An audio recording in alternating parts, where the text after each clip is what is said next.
Père de gloire, nous voulons encore te bénir ce matin, te rendre toute la gloire, Seigneur Jésus-Christ de Nazareth, de nous avoir accordé la vie, le mouvement et la respiration. Merci encore pour cette émission, la méditation du jour. Prends-en le contrôle et inspire-nous pour ta seule gloire, au nom de Jésus-Christ. Amen. Enfant de Dieu, de là où tu m'écoutes ce matin, paix, grâce et amour du Seigneur Jésus-Christ sur toi et avec toi, au nom de Jésus. Ce matin, enfant de Dieu, je voudrais que nous puissions méditer sur le passage de Matthieu, chapitre 5, verset 20. En effet, le Seigneur dit dans ce passage, « Si votre justice ne surpasse pas celle des scribes et des pharisiens, vous aussi, vous n'entrerez point dans le royaume des cieux. » Enfant de Dieu, je voudrais que tu comprennes une chose ce matin. La barre pour entrer dans le royaume des cieux a été placé très haut. Le Seigneur ne dit même pas aux disciples si votre justice ne dépasse pas. Il dit si votre justice ne surpasse pas. Quand on parle de surpasser, c'est si votre justice n'est pas infiniment au-delà de la justice des scribes et des pharisiens, vous aussi, vous n'entrez pas dans le royaume des cieux. Je voudrais que tu comprennes que les scribes et les pharisiens avaient une justice. Mais ils avaient une justice qui ne glorifiait pas Dieu. Ils avaient une justice centrée sur eux-mêmes. Ils avaient une justice pour servir leurs intérêts. Ils avaient une justice pour être célébrés des hommes. C'est d'ailleurs la raison pour laquelle le Seigneur va déclarer dans le livre de Matthieu 6 à ses disciples, « Gardez-vous de pratiquer votre justice devant les hommes. » Pourquoi, enfants de Dieu? Parce que le but de la justice, c'est de glorifier Dieu. Le but de la justice, c'est que Dieu soit élevé au travers de la vie de ses enfants. Et nous comprenons effectivement que le ciel, c'est pour les justes. Mais c'est qui le juste? Dans le livre de Luc 1, verset 6, la Bible va nous parler en fait de Zacharie et Élisabeth. Et la Bible nous dit ceci. Tous deux étaient justes devant Dieu, observant d'une manière irréprochable tous les commandements et toutes les ordonnances du Seigneur. Voilà les personnes que Dieu appelle justes. C'est ceux-là qui observent sa parole de manière irréprochable.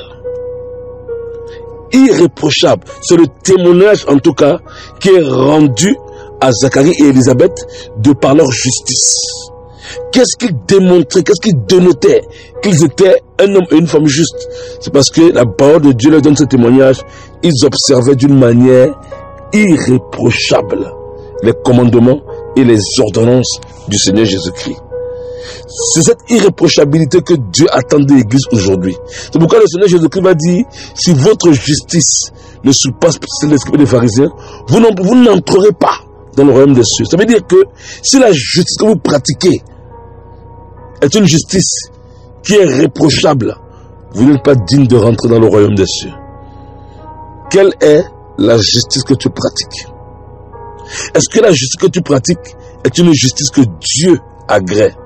Dans le livre de Luc 1, du verset 70 à 75, le Seigneur nous fait clairement comprendre, enfants de Dieu, que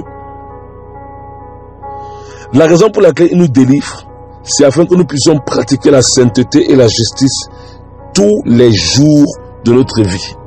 Un enfant de Dieu doit se définir dans la justice chaque jour de sa vie. Il est vrai que Dieu nous rend justes par le moyen de la foi. Mais Dieu nous rend justes afin que maintenant nous puissions quotidiennement pratiquer la justice. Tu es justifié pour pratiquer la justice. Si un enfant de Dieu est justifié et ne pratique pas la justice, sa justification n'a aucune valeur devant Dieu. La raison pour laquelle Dieu nous a pardonné et nous a justifiés en Jésus-Christ par le moyen de la foi, c'est afin que nous devenions comme Zacharie et Élisabeth, des hommes et des femmes qui observent de manière irréprochable la parole de Dieu.